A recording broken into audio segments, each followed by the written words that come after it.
அண்ணா அதானே இந்த ஷோரூம்ல இந்த ஏடிவி வண்டி வேணும்னாலும் நம்ம வாங்கிக்கலாம். சரி சார். இப்போ இந்த வண்டியில எவ்வளவு ரூபாய் வரும்? 12 lakhs. 12 lakhs ரெஜிஸ்ட்ரேஷனோட. ரோட்ல ஓட்ட முடியாது. ஓட்டிக்கலாம். ரோட்ல ஓட்டலாமா? ரோட்ல ஓட்டலாம். அப்படிங்கப்பா பயங்கர வைபா இருக்கும். ஆமா.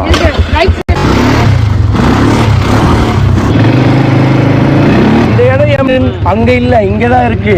இது ஒண்ணு நான் 10 வருஷம் ஓட்டி எக்ஸ்பீரியன்ஸ் இல்ல. நோ ஓட்டி பழகிறனா கொஞ்சம் பொறுமையா சொல்லித்தானே. அந்த உபசரிப்புன்னு ஒண்ணு இருக்கு, பேசுறதுன்னு ஒண்ணு இருக்கு. வேணும்னே ஒரு நக்கலா பண்ற மாதிரி எனக்கு இல்ல. அதே நக்கல் தானே உங்ககிட்ட இருக்கு. பீச் பக்கத்துல வந்துட்டோம். ஹாய் டார்லிங், நல்லா இருக்கீங்களா?